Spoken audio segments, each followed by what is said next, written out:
नमस्कार साथियों, Agusta net courses की तरफ से सभी का स्वागत।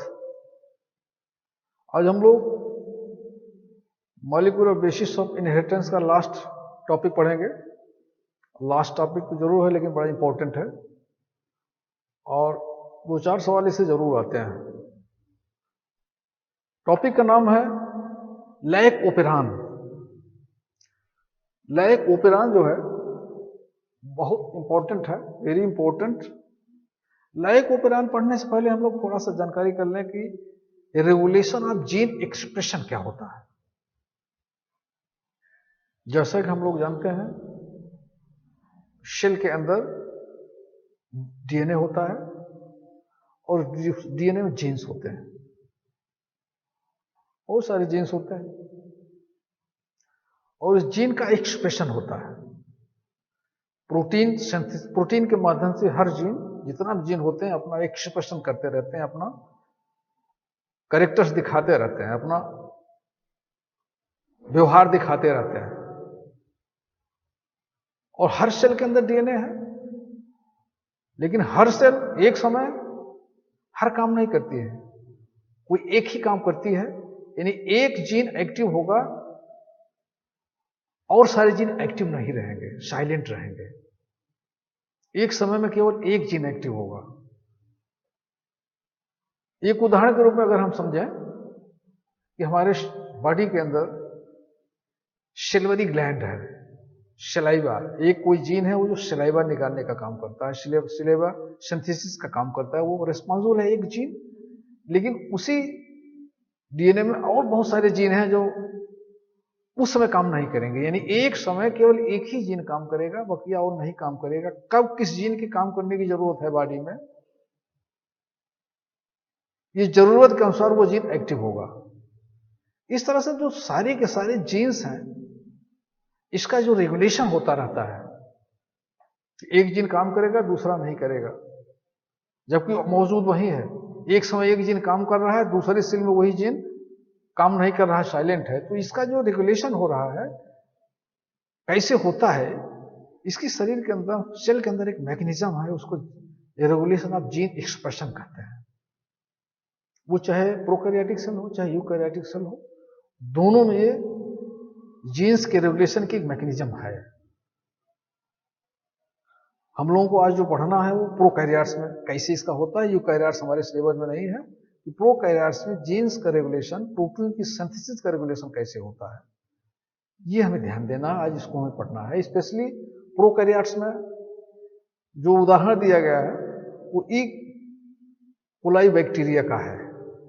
सबसे पहले जैकब मोनोफ एक वैज्ञानिक थे, 1961 में जैकब एंड मोनोफ, उन्होंने एक मॉडल प्रस्तुत किया प्रोकैरियोट्स में कैसे इसका रेगुलेशन होता है। उसको लैक ओपेरान मॉडल कहते हैं। और उन्होंने बताया कि लैक ओपेरान के माध्यम से प्रोकैरियोटिक सेल्स अपने मेटाबॉलिज्म, ग्लूकोज के मेटाबॉलिज्म को कैसे रेगुलेट करती है। डिफिनीशन अगर इसको हम देखें, साइलेंट, पहले तो ये हम जान लें कि जो ई कोलाई बैक्टीरिया है ग्लूकोज से एनर्जी लेती है। नॉर्मली ये ग्लूकोज से, नॉर्मल मेटाबॉलिज्म में ग्लूकोज से एनर्जी लेती है, लेकिन कभी कभी जब ग्लूकोज नहीं रहता है तो मेटाबॉलिज्म से भी एनर्जी लेती है। ऐसा नहीं है कि ग्लूकोज नहीं है तो सर्वाइव नहीं करेगी। एक उदाहरण के रूप में समझ लें, अगर ये पोटैटो में ये बैक्टीरिया डेवलप है तो वहां से ग्लूकोज इसको मिल जाएगा। लेकिन अगर दूध में है, वहां तो लैक्टोज है, वहां कैसे सर्वाइव करेगा? तो वो लैक्टोज को ग्लूकोज में बदल देगी, मेटाबॉलिज्म होगी। तो ग्लूकोज से लैक्टोज कैसे अल्टरनेट करके बदलता रहता है, इसका रेगुलेशन कैसे होता है, यही इस मॉडल में समझाया गया ई कोलाई बैक्टीरिया के माध्यम में। परिभाषा अगर हम देखेंगे, बहुत अच्छी परिभाषा लिखी है इसमें ओपेरान की। पहले ओपेरान हम समझें, ओपेरान क्या है। लैक्टोज का ओपेरान, लैक्टोज का रेगुलेशन, ग्लूकोज और लैक्टेज का मेटाबॉलिज्म का रेगुलेशन कैसे होता है, वो ओपेरान एक जीन है, उसी के माध्यम से होता है। और ओपेरान एक नहीं है, ओपेरान एक ग्रुप ऑफ जीन्स है, एक ग्रुप ऑफ जीन्स जिसका अपना प्रोमोटर और ऑपरेटर होता है, उसको ओपेरान कहते हैं।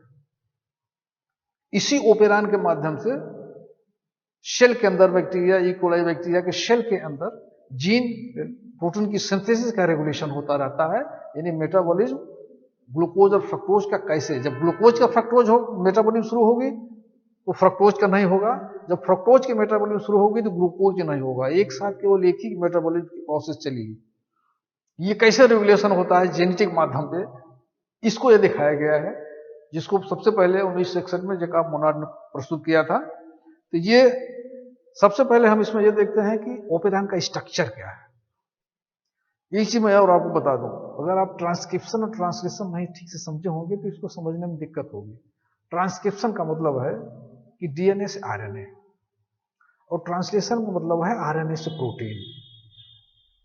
अब यही दोनों प्रक्रिया यही चलेगी, कैसे ट्रांसक्रिप्शन कैसे ट्रांसलेशन हो रहा है, क्योंकि ट्रांसक्रिप्शन ट्रांसलेशन हम लोग पूर्व में हम लोग समझा चुके हैं इसको।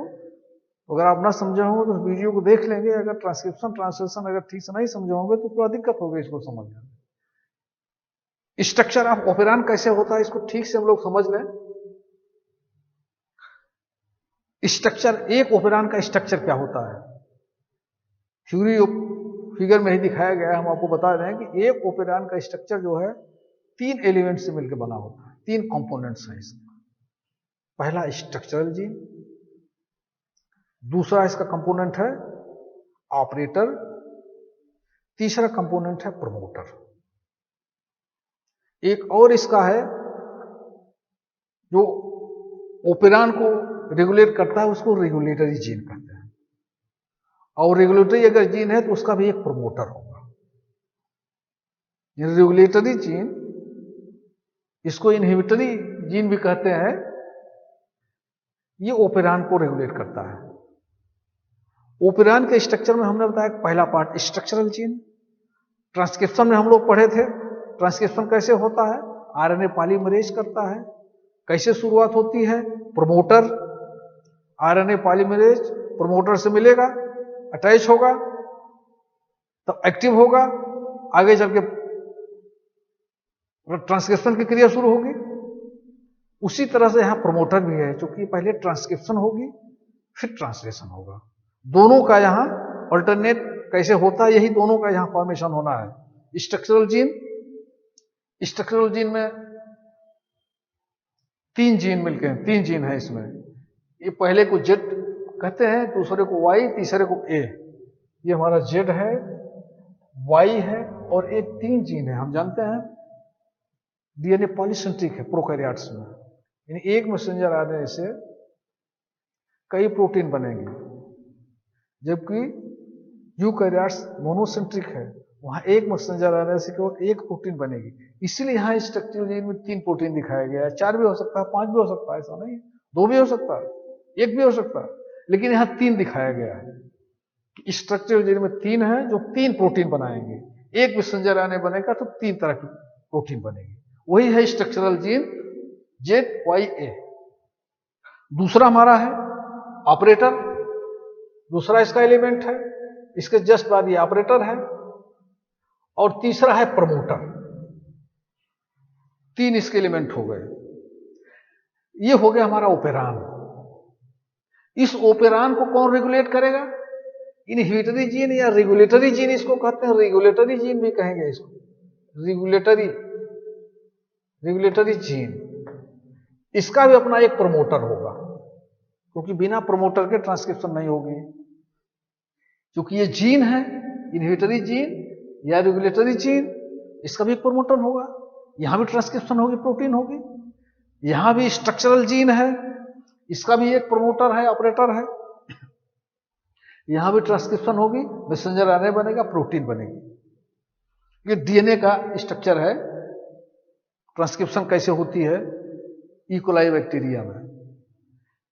अब जब स्ट्रक्चरल जीन से आएगा तो क्या होगा इसमें, इसको थोड़ा और आगे देखते हैं। स्ट्रक्चरल जीन से जो जेड वाला जीन है, ट्रांसक्रिप्शन हुआ, मैसेंजर आरएनए बना।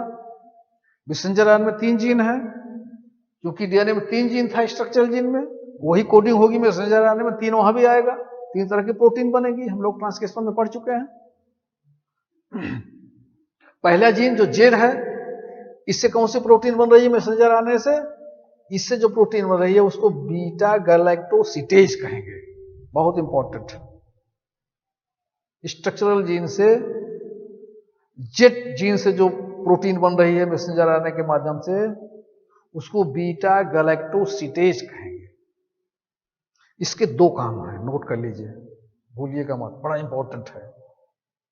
पहला काम, ये फ्रक्टोज को ग्लूकोज और गैलेक्टोज में बदल देती है।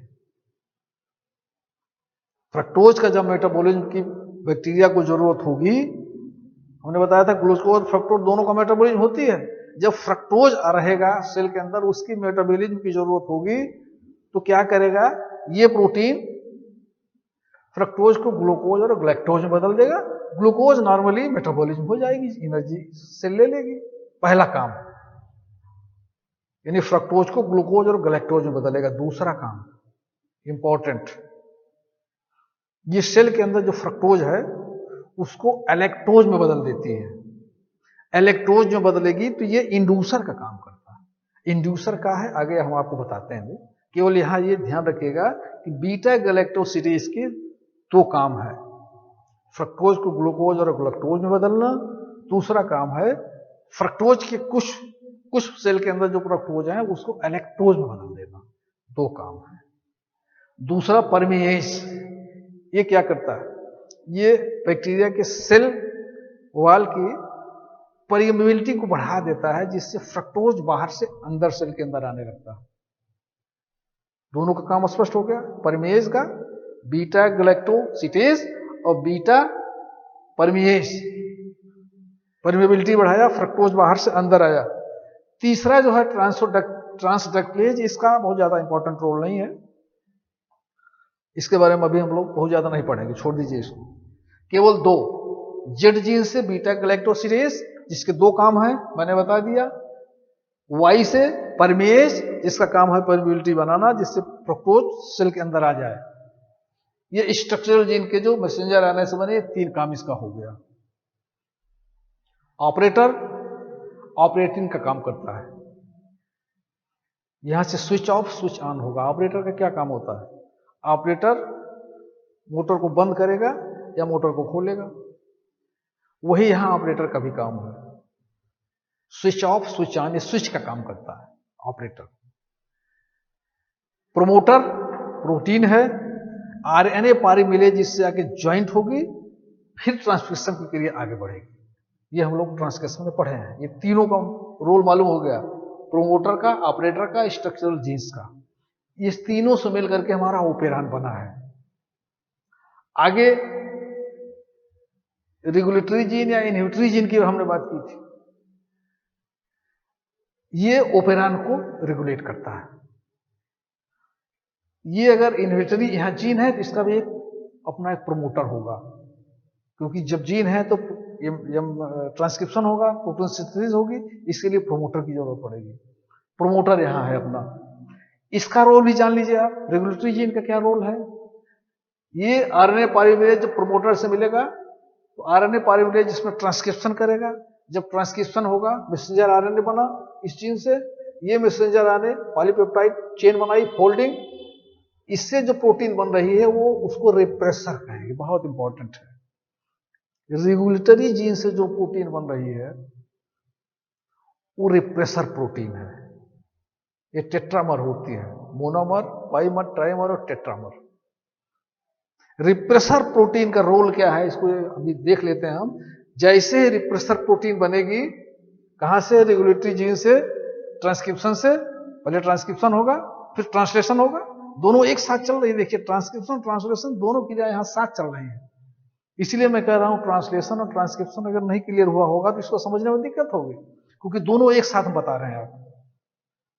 ट्रांसक्रिप्शन हुआ, मैसेंजर आरएनए बना, ट्रांसलेशन हुआ, प्रोटीन बन गई, क्या बन गई, रिप्रेसर प्रोटीन उसको बोल दिए।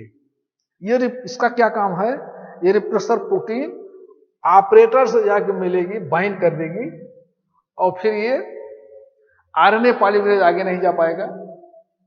आरएनए पॉलीमरेज प्रोमोटर को आगे नहीं जाने देगा। अब जाकर के ये आगे क्रिया स्विच ऑफ हो जाएगी, यानी आपका ऑपरेटर जो है स्विच ऑफ हो गया। और जब स्विच ऑफ हो गया तो पॉलीमरेज आगे ट्रांसक्रिप्शन नहीं करेगा। ट्रांसक्रिप्शन नहीं होगा तो ट्रांसलेशन नहीं होगा, यह क्रिया बंद हो रहेगी, फिर फ्रक्टोज की मेटाबॉलिज्म नहीं हो पाएगी। यानी जब ग्लूकोज रहेगा ये स्विच ऑफ रहेगा, क्योंकि फ्रक्टोज की मेटाबॉलिज्म जो है ग्लूकोज की मेटाबॉलिज्म हो रही है। जैसे ही ग्लूकोज की शॉर्टेज होगी, ये नहीं रहेगी, वैसे ये स्विच ऑन होगा, और फिर स्विच ऑन होगा तो यहां पे ट्रांसक्रिप्शन और ट्रांसलेशन शुरू हो जाएगी। क्योंकि जब ट्रांसलेशन नहीं होगा जब तक, तब तक फ्रक्टोज की मेटाबॉलिज्म नहीं शुरू होगी। अब फ्रक्टोज की मेटाबॉलिज्म जैसे ही जरूरत पड़ेगी ये स्विच ऑन होगा, ये प्रक्रिया शुरू होगी। इस तरह से ग्लूकोज और फ्रक्टोज दोनों की अल्टरनेट मेटाबॉलिज्म होती रहेगी। ये हमारा स्ट्रक्चरल जीन का स्ट्रक्चर और फंक्शन हो गया। आई होप ये क्लियर हुआ होगा। आगे हम देखते हैं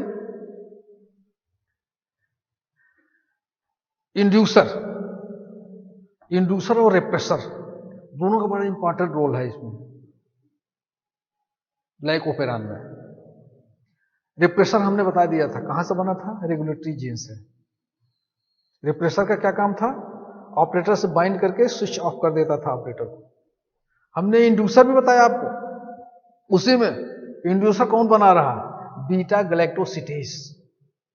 बीटा गैलेक्टोसिटेज फ्रक्टोज को ट्रांसफर किसमें कर दे रहा है, इलेक्ट्रोज में।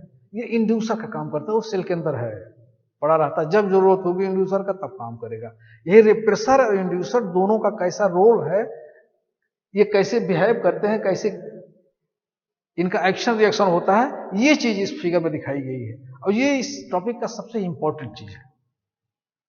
रिप्रेसर और इंड्यूसर दोनों कहां से आए हैं ये आपको मालूम होगा, मैंने बता दिया। अब इसका हम फंक्शन बताने जा रहे हैं, कैसे फंक्शन करता है रिप्रेसर और इंड्यूसर, वेरी इंपॉर्टेंट। अब देखिए फंक्शन, ये रेगुलेटरी जीन है, जिसको उसमें हमने इनहिबिटरी कहा था, ये रेगुलेटरी जीन है।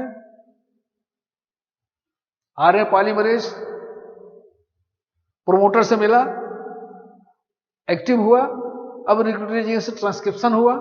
देखिए ट्रांसक्रिप्शन हुआ, क्या बन गया, मैसेंजर आरएनए। रेगुलेटरी जीन ने मैसेंजर आरएनए बनाया, अब ये मैसेंजर आरएनए ट्रांसलेशन करके प्रोटीन बना देगी जो रिप्रेसर हुआ है। यानी ये जीन हमारा रिप्रेसर प्रोटीन बना रहा है, ये पहले हम बता चुके हैं। अब ये रिप्रेसर प्रोटीन कहां जा रही है, इसका काम क्या है, ऑपरेटर से बाइंड होकर के इसको ब्लॉक कर देगी। देखिए लिखा ऑपरेटर ब्लॉक्ड, मूवमेंट होगी।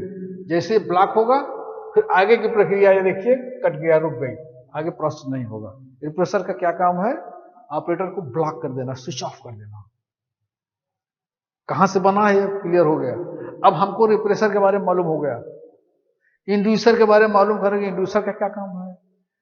इंड्यूसर ये हमने बताया था आपको, इंड्यूसर कहां है, इलेक्ट्रोज कौन बना रहा है, बीटा गैलेक्टोसिटेज बना रहा है। दो काम हमने बताया था, ये इलेक्ट्रोज है। इलेक्ट्रोज का क्या काम है, ये रिप्रेसर से मिलेगा। देखिए रिप्रेसर को ये इनएक्टिवेट कर देता है, ध्यान से समझिएगा इसको। इंड्यूसर रिप्रेसर को इनएक्टिवेट करेगा, जब ये इनएक्टिवेट हो जाएगा तो ऑपरेटर वाला जो पोर्शन था, ये ऑपरेटर ये स्विच ऑन हो गया। तब यहां रिप्रेसर यहां से बाइंड नहीं होगी, नहीं दरवाजा बंद नहीं कर पाएगा। ऑपरेटर रिप्रेसर में मतलब जा करके ऑपरेटर को दरवाजा बंद कर देता। अब यह जाएगा नहीं, दरवाजा नहीं बंद होगा। जब दरवाजा नहीं बंद होगा तो आरएनए पॉलीमरेज प्रोमोटर से मिलकर के ट्रांसक्रिप्शन शुरू कर देगी। जब ट्रांसक्रिप्शन होगा तो ये मैसेंजर आरएनए बनेगा, आगे की प्रक्रिया शुरू होगी। अब मेरा ख्याल है कि इंड्यूसर और रिप्रेसर दोनों के बारे में आपको क्लियर हो गया होगा, कैसे इनकी उत्पत्ति हुई और क्या इनका रोल है। यही इसमें दर्शाया गया है, inducer and induction like operon में, और रिप्रेसर, इन दोनों का रोल हम बता दिए कि कैसे इनका ओरिजिन हो रही है, क्या इनका रोल है। वेरी इंपॉर्टेंट, इस पूरे टॉपिक में ये दो चीजें बड़ी इंपॉर्टेंट है, रिप्रेसर और इंड्यूसर कहां से बन रहे हैं, क्या काम कर रहे हैं, इनके आने से कैसे operator switch off switch on हो रहा है। स्विच ऑफ स्विच ऑन का मतलब है कि ओपेरॉन एक्टिव इनएक्टिव कैसे हो रहा है, यही दोनों इसको एक्टिव इनएक्टिव कर देते हैं। जब एक्टिव होगा तो फ्रक्टोज की मेटाबॉलिज्म शुरू हो जाएगी, जब इनएक्टिव होगा तो ग्लूकोज की मेटाबॉलिज्म शुरू हो जाएगी। ये दोनों प्रोसेस चलते रहते हैं अल्टरनेट। नेक्स्ट, अब देखिए, लाइकोपेराइन इन एब्सेंस, लाइकोपेराइन इन प्रेजेंस, यानी इंड्यूसर जो प्रेजेंट रहेगा, इंड्यूसर जो एब्सेंट रहेगा। इंड्यूसर के बारे में हमने बता दिया आपको, ये आपको थ्योरी में ही बताया गया है। ये उपस्थित रहेगा तो क्या होगा, अनुपस्थित रहेगा क्या होगा। इंड्यूसर जब प्रेजेंट रहेगा, इसमें प्रेजेंस में क्या होगा, जब प्रेजेंट रहेगा तो रिप्रेसर को क्या करेगा, इनएक्टिव कर देगा। जब रिप्रेसर इनएक्टिव होगा तो पॉलीमरेज काम करेगा, ट्रांसक्रिप्शन शुरू होगा, फ्रक्टोज का ग्लूकोज शुरू हो जाएगा, मेटाबॉलिज्म शुरू हो जाएगी। अब जब ये एब्सेंस रहेगा, नहीं है, तब स्विच ऑफ हो गया। कैसे स्विच ऑफ हो गया, अब रिप्रेसर जाकर के ऑपरेटर से बाइंड कर जाएगा, जब बाइंड कर जाएगा दरवाजा बंद हो गया, दरवाजा बंद हो गया तो ऑफ हो गया। ये ऑफ और ऑन, ओपेरान ऑफ और ऑन, ये इंड्यूसर और रिप्रेसर। अब इंड्यूसर और प्रेसर दोनों का प्रेजेंस एब्सेंस यहां दिखाया गया है, मैंने बता दिया आपको। उपस्थित रहेगा तो क्या होगा, इंड्यूसर, फिर से समझ लें, इंड्यूसर रिप्रेसर प्रोटीन को इनएक्टिव करता है। बस आगे चले, इसका दोनों का रोल हो गया। अब देखें, अगर ग्लूकोज प्रेजेंट है, वेरी इंपॉर्टेंट, इस टॉपिक बड़ा इंटरेस्टिंग है। अगर ई कोलाई बैक्टीरिया में ग्लूकोज है, एक तो ये सिचुएशन है। दूसरा सिचुएशन, ग्लूकोज है ही नहीं। मान लीजिए ई कोलाई बैक्टीरिया पोटैटो पे ग्रो कर रहा है, वहां ग्लूकोज मिल रहा है। यहां क्या होगा, यहां पे लैक ओपेरान, यानी ओपेरान काम नहीं करेगा, क्योंकि ग्लूकोज उसको मिल रहा है। ग्लूकोज जब मिल रहा है, ग्लूकोज की मेटाबॉलिज्म जब चल रही है, तो फ्रुक्टोज के मेटाबॉलिज्म के लिए ये प्रोटीन सिंथेसिस, इतना ये एनर्जी वेस्ट करने की कोई जरूरत नहीं है, तो वहां पे ये ऑफ रहेगा। अब लैक ओपेरान काम नहीं करेगा, स्ट्रक्चरल जीन काम नहीं करेगा आगे, क्योंकि ग्लूकोज है। ग्लूकोज की मेटाबॉलिज्म ग्लूकोज से एनर्जी इक्वलाई ले रहा है। ये क्या हो गया, प्रेजेंस में। प्रेजेंस में क्या होगा, ऑफ होगा।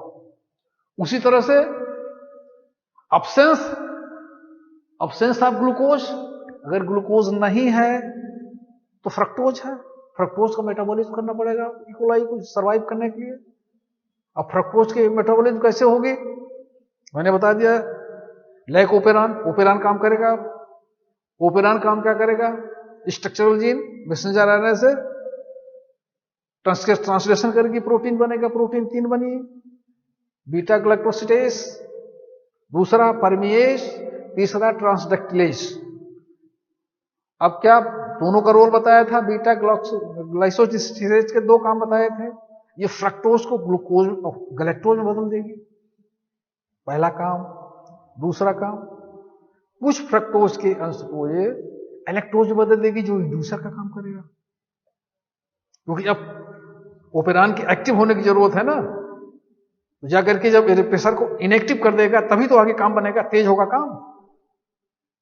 इंड्यूसर एक्टिव हुआ कब, absence of glucose. Repressor inactive हुआ, इंड्यूसर एक्टिव हुआ नहीं, रिप्रेसर इनएक्टिव हो गया। इसके इनएक्टिव होने का मतलब इलेक्ट्रोज नहीं है। इलेक्ट्रोज तब है, इलेक्ट्रोज और ग्लूकोज दोनों में उल्टा चलता है। ग्लूकोज नहीं है तो इलेक्ट्रोज बढ़ेगा, इलेक्ट्रोज बढ़ेगा तो ग्लूकोज डाउन होगा।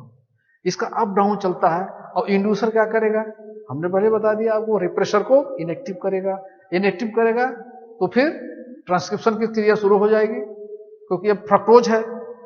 तो इसी तरह से एब्सेंस में ग्लूकोज, अगर एब्सेंस रहेगा और प्रेजेंस रहेगा, ग्लूकोज प्रेजेंस है तो ओपेरान ऑफ, नहीं जरूरत है। अगर ग्लूकोज एब्सेंट है तो इसको ऑन होने की जरूरत है, ऑन होने की जरूरत है, तभी ट्रांसक्रिप्शन होगा, तभी आगे प्रोटीन बनेगी, तभी जाकर के फ्रक्टोज मेटाबॉलिज्म होगी। अब ये दोनों ऑफ और ऑन कहां से चल रहे हैं, इंड्यूसर और रिप्रेसर से। इंड्यूसर और रिप्रेसर कहां से हो रहे हैं पैदा, ये कहां से इनके वजनेशन हो रहा है, क्या रोल है, ये हमने बता दिया आपको। ये हो गया प्रेजेंस और एब्सेंस में लैक ओपेरान, या ओपेरान कैसे स्विच ऑफ स्विच ऑन होता है, स्विच ऑफ और स्विच ऑन कौन कर रहा है, किन स्थितियों में होता है, कब कब होता है, ये दोनों इससे जो गई वही इसमें दिखाया गया है फिगर में। ग्लूकोज प्रेजेंट है या ग्लूकोज एब्सेंट है। ये देखें आप, low glucose, lactose available, glucose up. एक चीज और आप इसमें समझ लें, अगर ग्लूकोज एब्सेंट है, लैक्टोज है, तो भी इसमें जो स्ट्रक्चरल प्रोटीन है इसका काम जीरो नहीं होता है, इसका काम स्लो हो जाता है, बंद नहीं होता है। कुछ न कुछ इसमें से बीटा गैलेक्टिसिडोज और परमिएज, ट्रांसडेक्टेज, कुछ न कुछ एंजाइम्स बनते रहते हैं। यानी ग्लूकोज अगर है तो भी यह क्रिया होगी लेकिन स्लो हो जाएगी, और ग्लूकोज अगर नहीं है तो यह क्रिया तेज हो जाएगी। ये आप समझ लीजिए, मोटे मोटे ये समझिए कि अगर ग्लूकोज सेल में है, अवेलेबल है, तो ग्लूकोज अगर है तो ग्लूकोज का मेटाबॉलिज्म होगी, लेकिन फिर भी अब ये स्ट्रक्चरल जीन आपका यानी ओपेरान पूरी तरह से बंद नहीं होगा, ये स्लो हो जाएगा।